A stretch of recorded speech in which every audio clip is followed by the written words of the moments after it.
আসসালামু আলাইকুম বন্ধুরা, স্পটলাইট শো টাইমে আজকে আমাদের স্টুডিওতে আছেন বাংলাদেশের নতুন সেন্সেশন আনিহা ইসলাম আলিজা। আসসালামু আলাইকুম, আমি আনিহা ইসলাম আলিজা। আজকে আমরা তার সাথে কথা বলবো এবং কিছু এক্সক্লুসিভ, ট্রেন্ডি আর 18+ টাইপ কিছু প্রশ্ন করব। তিনি কি সব কিছুর উত্তর দিবেন? শেষ পর্যন্ত কিন্তু দেখতেই হবে। আপনার ক্রাশ কি এখনো সিঙ্গেল নাকি ইন্ডাস্ট্রির কেউ? না, এখনো সিঙ্গেল না, আর ইন্ডাস্ট্রির কেউ বলতে আমাদের বাংলাদেশের কেউ না। এটা হচ্ছে আমাদের সবার মানে বিশ্বের ক্রাশ শাহরুখ খান। শাহরুখ খান। হ্যাঁ, সেই ছোট থেকে।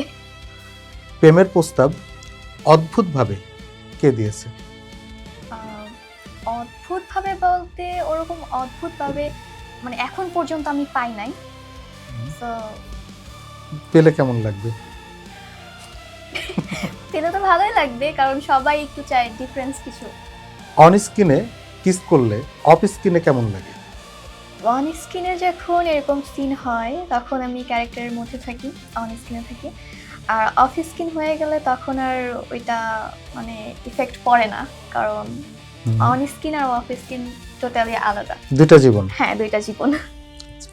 রিলেশনশিপে আপনি বেশি পজিটিভ না কেয়ারিং?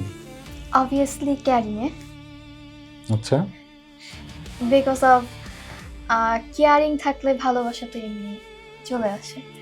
সো রিলেশন বলতে অনেক রিলেশন আছে, যেমন হচ্ছে ভাই বোন, আত্মীয় স্বজন, তারপরে হচ্ছে মানে সব কিছু মিলিয়েই হচ্ছে কেয়ারিংটা সব থেকে বেশি ইম্পর্টেন্ট। ওকে। বিয়ে আগে না ক্যারিয়ার আগে, কোনটা বেছে নেবেন? বিকজ অফ আমি এখনো ক্যারিয়ার নিয়েই ভাবতেছি। যখন ক্যারিয়ার হয়ে যাবে আমার, তখন আমি ডিসিশন নিব। স্ক্রিপ্টে বোল্ড সিন থাকলে আপনার রিয়াকশন প্রথমে কেমন হয়? রিয়াকশন বলতে ওরকম কোনো রিয়াকশন প্রথমেই আমি দিই না, কারণ হচ্ছে আমি ওটা জানি যে ক্যারেক্টারটা কি, কেমনভাবে আমাকে প্রেজেন্ট করা হচ্ছে, আর আমি ওটা প্লে করতে পারবো কিনা, তারপরে আমার রিয়াকশনটা আসে। অন স্ক্রিন রোমান্স করতে গিয়ে কখনো কি নার্ভাস হয়েছেন? না, নার্ভাসনেস কখনো ওইভাবে কাজ করে নাই বলতে, কারণ আমি ওইটা জানি যে ওইটা আমার ক্যামেরা অন আছে, আমি ক্যারেক্টারের মধ্যে আছি, দ্যাটস ওয়াই ক্যারেক্টার যেটা ডিমান্ড করতেছে আমার ওইটা দিতে হবে। নার্ভাসের কিছু নাই। ওকে।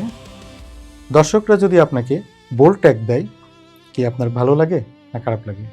আই থিঙ্ক আমি একটু কিউট সুইট টাইপের ট্যাগ পেতে হুম। পছন্দ করি। ভালোই লাগবে না?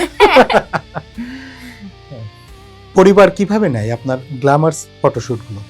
সবার পরিবারই হচ্ছে একটু দ্বিমত থাকে মিডিয়া সম্পর্কে, একটু ওনাদের একটু মানে খুঁতখুত টাইপের একটু থাকে, যেমন আশেপাশের মানুষরাও একটু করে।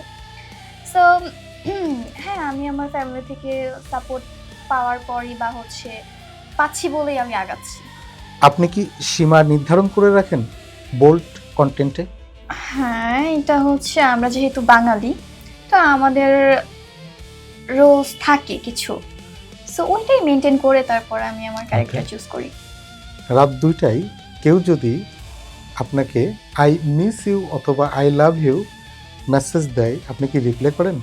রিপ্লাই বলতে না, রিপ্লাই করা হয় না। আমি দেখি, ঠিক আছে, দেখেছি হ্যাঁ এটা লিখছে, বাট দেখার পরে আর ওইটা সিন করা হয় না, সত্যি কথা। আপনার ডিএমএস এ অদ্ভুত মেসেজ কি পেয়েছেন? অদ্ভুত মেসেজ আজ পর্যন্ত আমি পাই নাই। সো কিছু কিছু মেসেজ আমি অনেক অনেক অনেক মানে কমন একটা মেসেজ, যেটা হচ্ছে হাসি সুন্দর, এটা এরকমটা আমি শুনি মাঝে মাঝে, এটাই আর কি। হাসি সুন্দর, আসলে সুন্দর। লাস্ট কবে কার জন্য কেঁদেছেন? লাস্ট কবে কার জন্য না, আমি ব্যথা পাইছিলাম পায়ে, তখন কাঁদছিলাম। ব্যথা পেয়ে কেঁদেছেন, কারোর জন্য না? না না না, লাস্ট বলছেন না, লাস্ট আমি কেঁদেছিলাম, হ্যাঁ আমার পায়ে ব্যথা পাইছিলাম, আমি যখন রোজা ছিলাম, দ্যাটস ওয়াই একটু বেশি খারাপ লাগতেছিল। লাইফে আসলে মানে কারোর জন্য কাঁদার মতো কেউ আসেনি? এখন পর্যন্ত না। এখনো পর্যন্ত না। না। আচ্ছা, আমরা একটু ভিন্ন প্রসঙ্গে যাব। মনে করেন আপনার কোনো ফ্রেন্ড বা কাজিন যে আপনাকে মনে মনে অনেক পছন্দ করে, আপনি বুঝেন, বাট সে কখনো আপনাকে মুখ ফুটে বলেনি। আজকে আমাদের এই প্রোগ্রাম থেকে তাকে কল দিবেন এবং আপনি তাকে পছন্দ করেন এই ব্যাপারটা তাকে বলবেন। আসলে আমরা এই যে তড়িৎ তার কি রিয়াকশনটা হয় এটা আমরা একটু দেখবো, আমাদের দর্শকদেরকে দেখাবো আসলে কি রিয়াকশনটা হয়। ফোন দিতেই হবে? হ্যাঁ, ফোন দিতে হবে আজকে। আচ্ছা,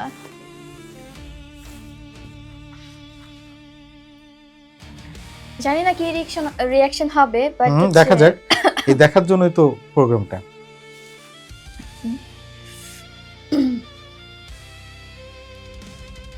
লাউডে দিবেন।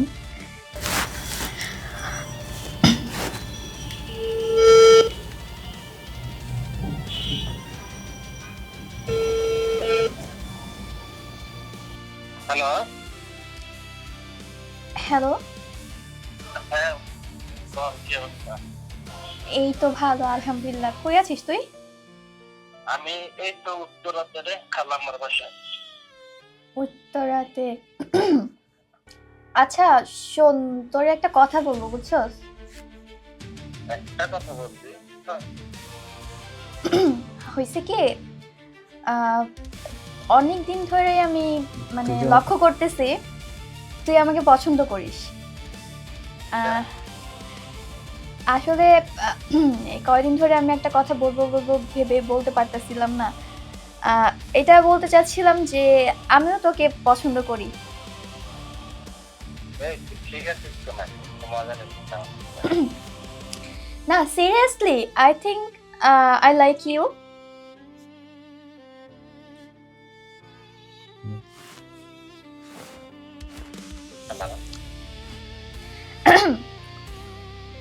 আচ্ছা শোন, স্টপ করে দিন। এটাকে সিরিয়াস ভাবে নিস না, আমি একটা শোতে আছি, দ্যাটস ওয়াই।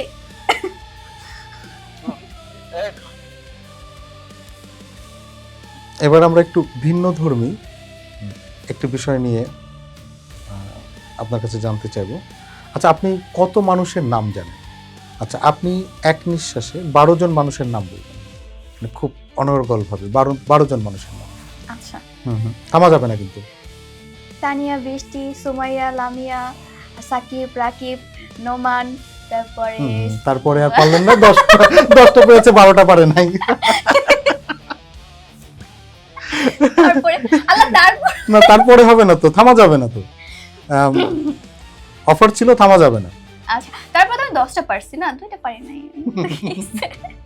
আমরা অনুষ্ঠানের একেবারে শেষ প্রান্তে চলে এসেছি।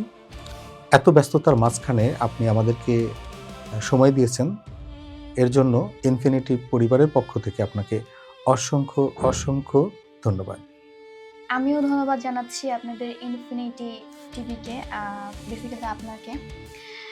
আপনাদের এত আর্টিস্টের মাঝে আমাকে আপনারা চুজ করেছেন, আমাকে ডেকেছেন, আমার ইন্টারভিউ নিয়েছেন। দর্শকদের উদ্দেশ্যে কিছু বলবেন? হ্যাঁ, দর্শকদের উদ্দেশ্যে বলতে আমি এটাই বলবো যে ইনশাল্লাহ সামনে আরো ভালো কিছু কাজ করব, সবার জন্য ভালো কিছু করার বা সবাইকে উপহার দেওয়ার অনেক ইচ্ছা। সো আমাকে ভালোবাসবেন, আমার পাশে থাকবেন, সাপোর্ট করবেন, তাহলেই হবে। বন্ধুরা, এতক্ষণ আমাদের সঙ্গে ছিলেন এ প্রজন্মের নতুন সেন্সেশন অভিনেত্রী আনিহা ইসলাম আলিজা। আমরা এতক্ষণ তার সঙ্গে কথা বললাম, অনেক বিষয়ে কথা বললাম। আপনারা ভালো থাকবেন, সুস্থ থাকবেন। আবারও আপনাদের সঙ্গে দেখা হবে অন্য কোনো তারকাকে নিয়ে। ততক্ষণ সবাই সুস্থ থাকবেন। আল্লাহ হাফেজ।